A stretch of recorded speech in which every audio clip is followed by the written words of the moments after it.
next speaker will be Mr. Jason Xu. No? Su Weixin Jason. Minister of Community Development, Youth and Sports. Thank you, Mr. Speaker. Introduction to myself. I'm Mr. Su Weixin Jason, the Minister for MCYS.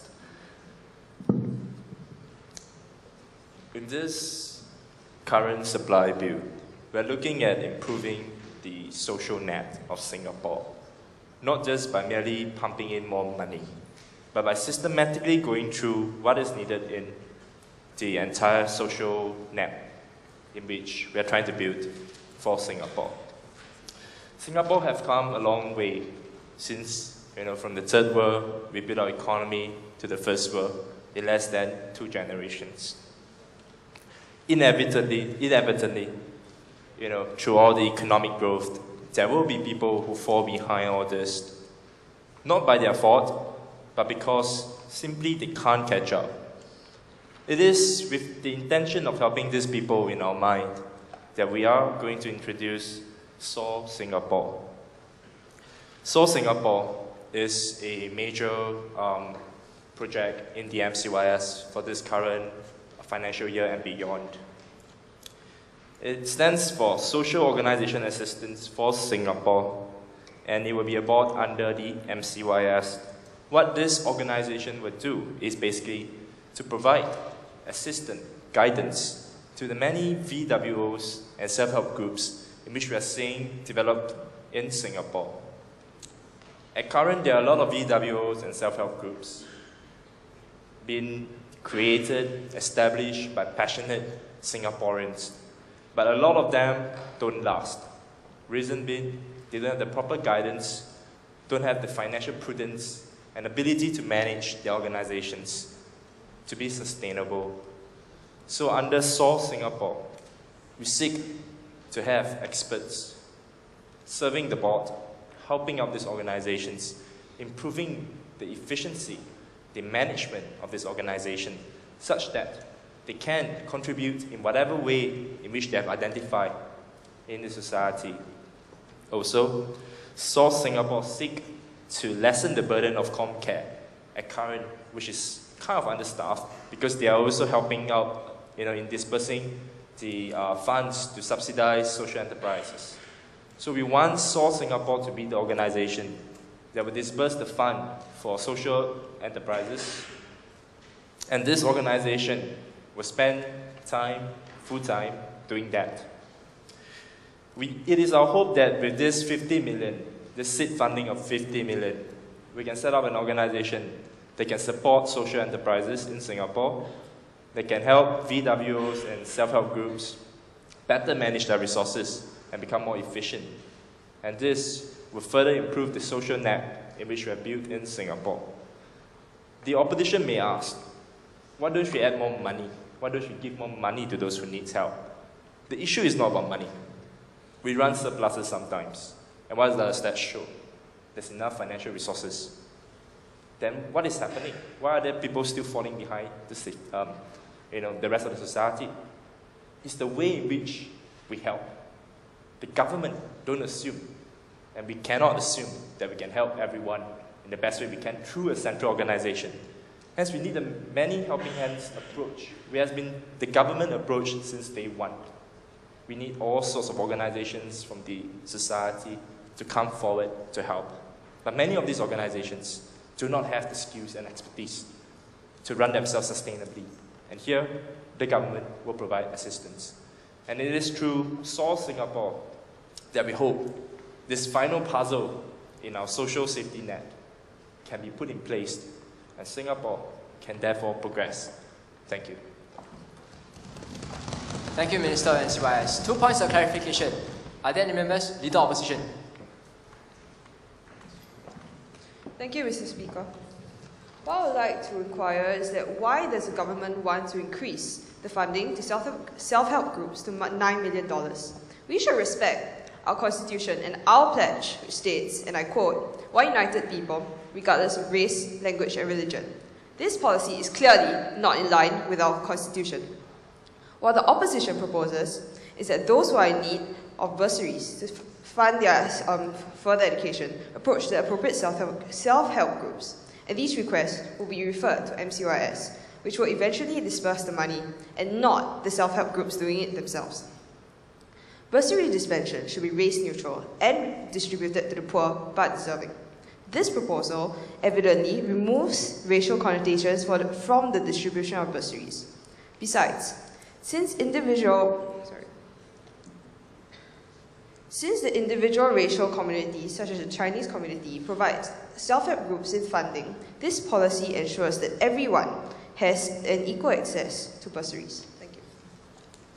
Thank you, Leader of Opposition. Minister of MCYS. Mr. Speaker, I'd like to assure the Honourable Member that the government will leave no child behind.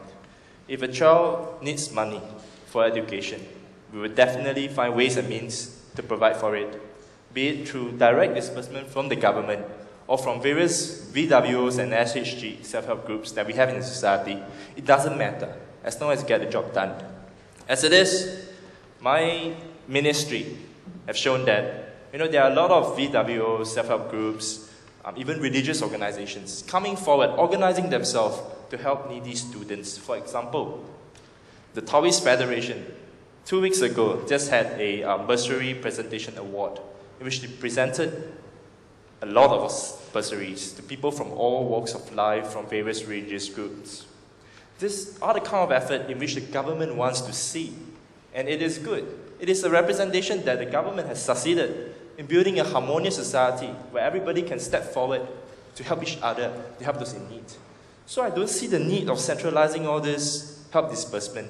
It will only increase the cost of the civil service, and what benefit does it have for the rest of the society? If already we have the various VWOs, SHG, that are capable and competent enough to do this, why don't we just let them do it? Thank you. One final point of clarification.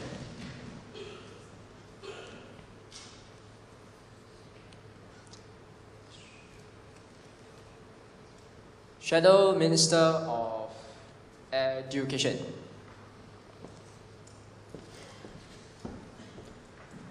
Thank you, Mr. Speaker. I'm directing the question back to Minister of MCYS regarding the question that my leader of opposition has actually been raised. We do understand that there are a lot, you do understand the point of view whereby no child is being left behind. We do agree, but we want to restate the point that we want financial aid to be given out by a race-neutral institution instead of being a race-classified institution such as SHG. So, and being so, you have actually listed the example of the Taoist organization giving, but it's just of goodwill and voluntary, and we cannot depend heavily on it. And what's more, you were saying that so long as we get the job done, and so we do not have to restructure and centralizing this kind of distribution of money. But it's important because you have to consider the social fabric and very fragile racial harmony that we are enjoying right now. So let me reiterate my little opposition's point, which is we do not seek to completely eliminate the use of SHG, as in they are still relevant, as Malays will still go to Mendaki, but they will provide a consultation to MCYS as a HQ, so where MCYS will be race neutral and reimburse this money to the students who are of low-income family members who are in it. And we're talking about bursaries here, we're not talking about scholarships. Thank you. Minister of MCYS. Mr. Speaker, I'm concerned. I am concerned that we have a group of opposition members who are so hung up by religious division and lines that they continuously awaken, or rather remind us the fact that there are many religions in Singapore, and we don't want them to form along religious line, don't want society to form along religious line, because that would be bad for the country. As it is, there is peace in Singapore. Each religious group okay? They're doing their part to help their counterparts, people from other religious groups, voluntarily in the spirit of building a better Singapore. With such a situation, I don't see why the opposition members must keep on harping on the fact that, the Taoist Federation are helping a Muslim. Why? Are you trying to stir something in the society? If that is your intention, I question your integrity. Back to your point on a central organization to disperse the funds. MCYS, as it is, holds very good relationship with the various religious organizations, self-help groups, and VWOs. We know what they are doing, and they consult us on the best method to do things. Like I say, Source Singapore is with the intention to make sure that this communication with all these organizations are more coordinated so that we can help Singaporeans more efficiently, barring religious line. If today MUIS can help a Taoist fellow Singaporean, I applaud that. And they are doing that. And that is what we want to see in Singapore. And I think the government has succeeded in building a society that is race blind, and that is religion blind, as in we are blind to religion. We don't organize ourselves in religion and say we are this, we don't help others. As it is, we have success. And as it is, I hope the opposition can rest its case on the government centralizing all these self-help groups so that, asking Mendaki to stop giving or helping someone not in their racial group. I think that's fundamentally wrong. Thank you. Thank you, Minister. I'll take one last clarification, but that is reserved for the independent members. Would any independent member like to raise a point of clarification? You will be strongly encouraged if any independent member would do so. I believe that independent members offer their own non-partisan perspective with regards to various issues, and I also believe that their advice or comments would be valuable to this discussion in the House. Would any independent member wish to raise a clarification? I wish to raise clarification to the Minister of Education. Please go ahead. Minister of Education? Minister for Education. That would not be in order, but I would allow one for the Minister of MCYS. If the same question can be directed to him, I will allow that. Would you instead direct the same question? Yes. I would like to raise a point of clarification to the Minister of MCYS. Please take the microphones at the table.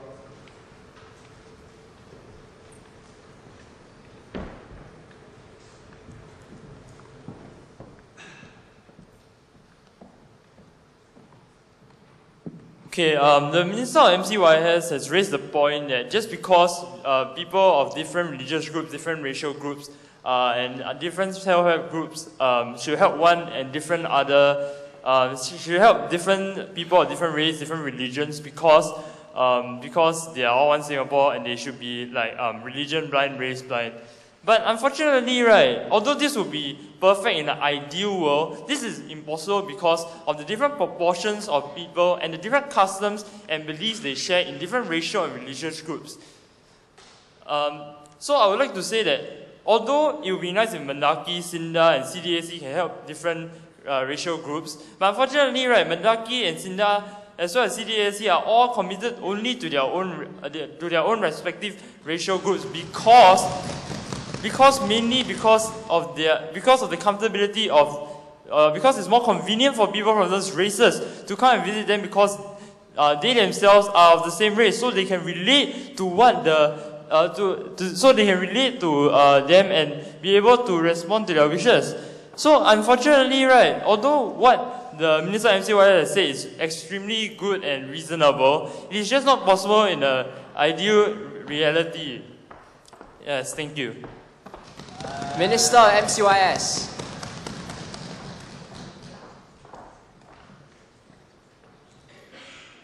I thank the honourable member precisely because we know each race have their unique needs that we organise Mendaki, CDAC, SINDA, and etc.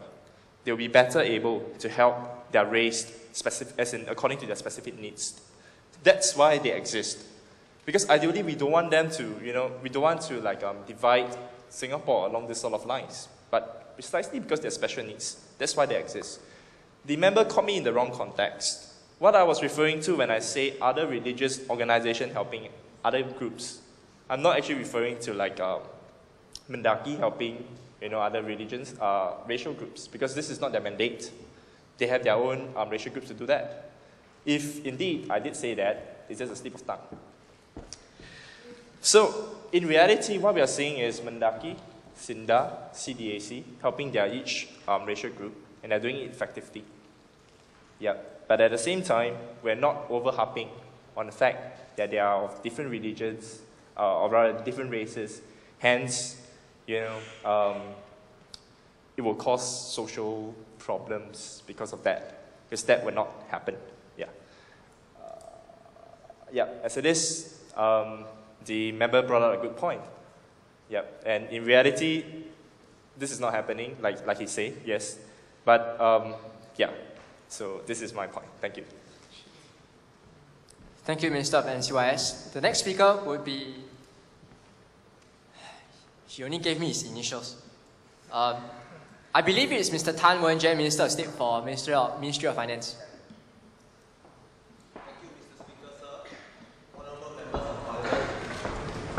I believe I'm speaking on this motion to come out in support of the bill, and I urge members of parliament to pass this bill without delay. Let me outline my reason. First, I think in the record of this debate, we seem to have forgotten the fundamental values that are important to governance. One is that we require prudence. Now, what do I mean by prudence? When we do something prudently, we expect that, for example, if we see a poor man on the street, do we give him money to assist him or not? When we give him money to assist him, we must be relatively confident that when we use that money on him, he's one day going to be able to support himself and find his own happiness in life until he changes back to living whatever he wishes. However, if we are going to engage in welfare simply because we want to make ourselves feel good, then I feel we are killing ourselves. One of the aspects of this supply bill which I feel is beneficial for our country is that it is a very honest appraisal of our situation. What it does is, it does not pretend to be sophisticated, it does not pretend to be very catchy in the parliament, but what it does is calculation, as I can attest to, our Minister of Finance has done much number crunching to justify these policies. Also, the next value which is very important to government is pragmatism. For example, as raised earlier in the debate, we have been rather concerned with matters of principle or matters of approach, but as my colleague in NCOS has said rightly, what we need to emphasize is that pragmatism is needed.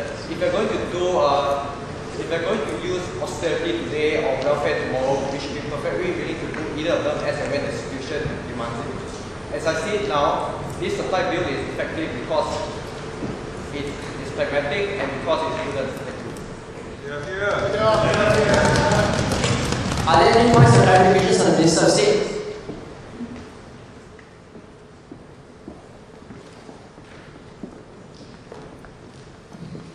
Mr. Speaker, sir.